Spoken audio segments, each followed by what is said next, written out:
Hello guys, good morning. Nandito tayo ulit sa ating Dolomite Beach sa umaga na to. Dahil sa makulimlim yung ating mga kababayan, naglabasan. Naglabasan mga kababayan. Dahil sa kumulimlim ang ating panahon, no? Yan, oh. Dumami yung mga kababayan natin na namasyal ulit dito. Yan, ganyan ka paborito ng ating mga babayan dito sa Dolomite Beach. Video lang.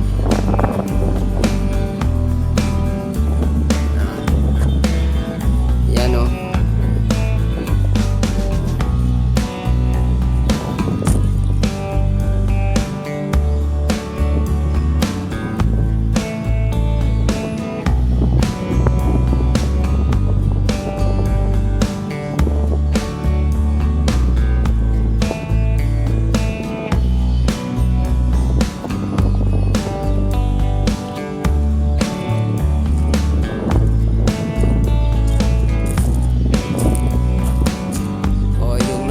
Pinupunta ng mga kababayan natin as is pa rin yung ating Dolomite Stone.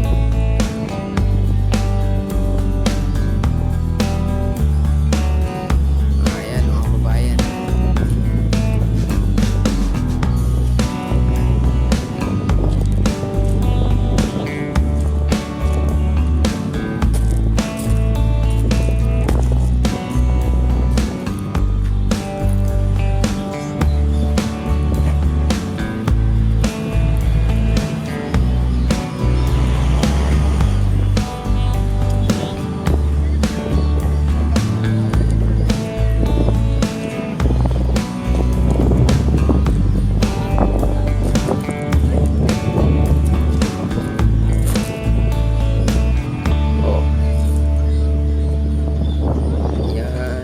Sila ka sa ating Dolomite Beach mga bayan.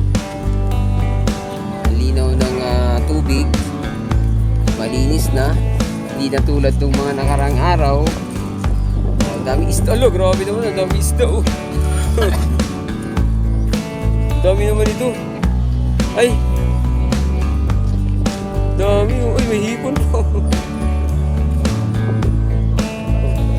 Ayan may hipon mga babayan o kakainin yan ng malalaking isda. Walang ganito dati mga kabayan.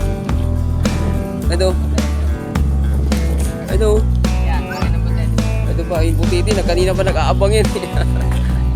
May putiti pa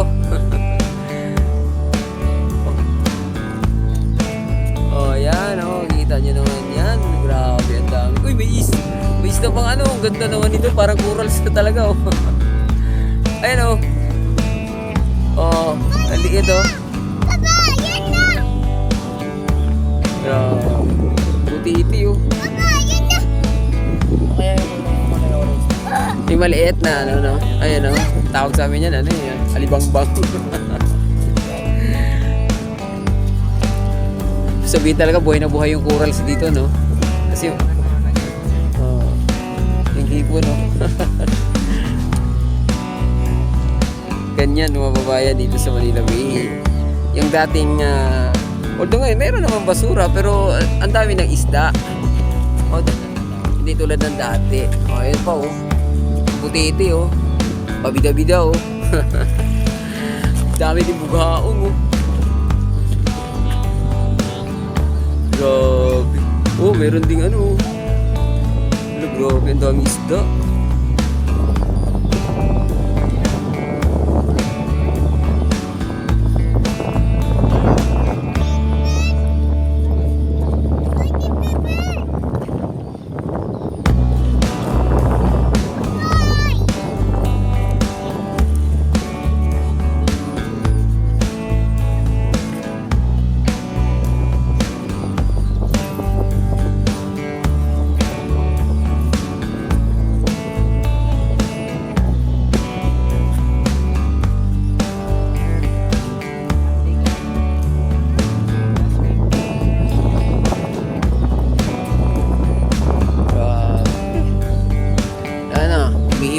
ating hangin, kaya maya konti mga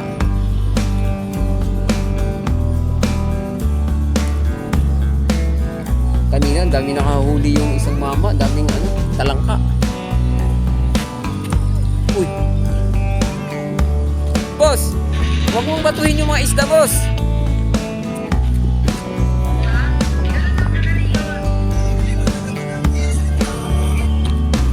Mamasya lang, huwag na natin istorbuhin yung mga isda.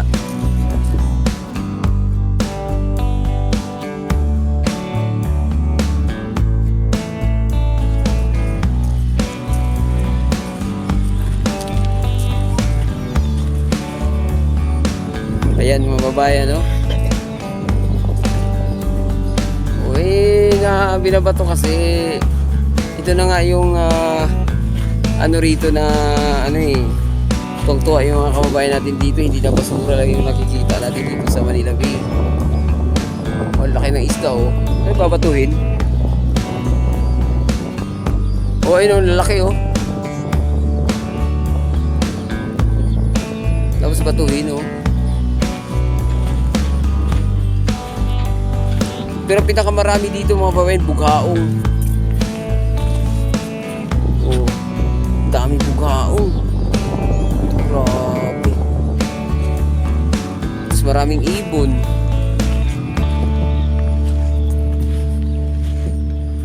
Yan, nakakasama lang kasi ng loob yung ginawa ng ating kababayan, no? Wala akong problema, hulihin, gawing ulam.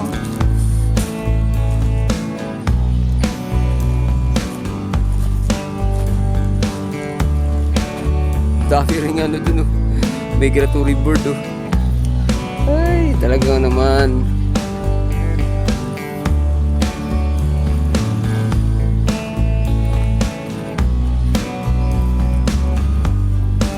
Grabe naman butiti dito, ang dami.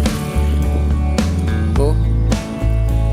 Kung kailangan na talaga atang harbisin dito yung mga ibang isda rito.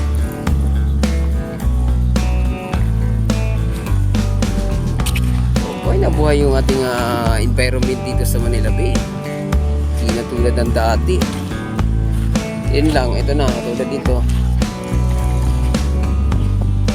Delikado to, baka madulas. Laki ng ano dun, oh. Parang pato, yung ibon tagak, oh.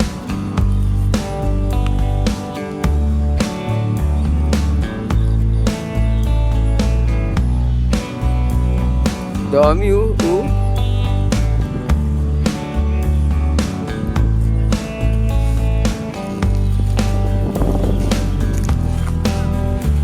Ayan. Grabe, oh.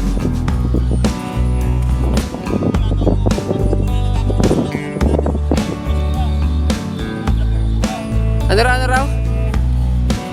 Ano? Ay! Buti pa kayo. Pau.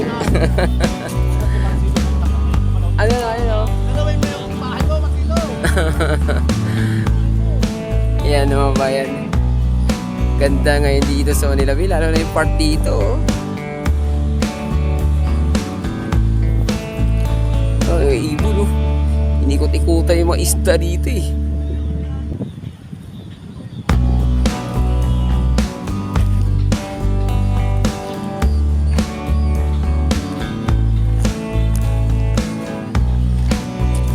Wala na, nauubos na talaga yung... Ay, alam pa, may pa isang truck. Inuubos na talaga ng ano, mga babayan. Inuubos na ng MMDA rito yung basura. Pati ng DNR at saka DPWH. Ayan, inuubos na talaga nila, wala na. Ang natira na lang dito mga kawakawayan. Good job, MMDA at saka DNR at DPWH. Oh, pang 7 truck na yan. Ganyan.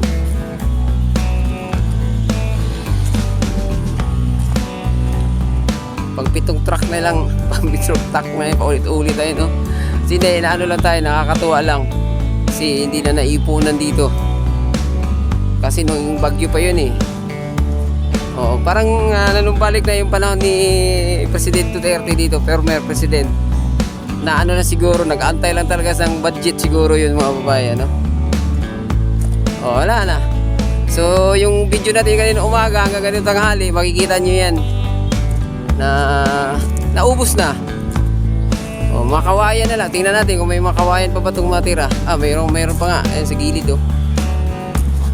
At least, nagawa na ng paraan ng ating mga gobyerno, mga bayan, no? Lalo na ngayon, amihan time.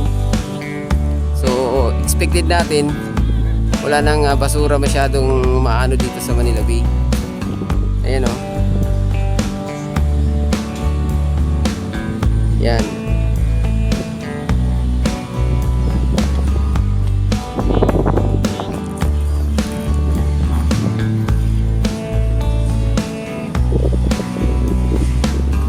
Diba? Ayan, so dito na lang muna ating update. Huwag kalimutan mag-subscribe at i-click ang notification bell para ma-update kayo sa mga susunod pa nating video, no? Adios, amigo. Bye-bye. Salamat.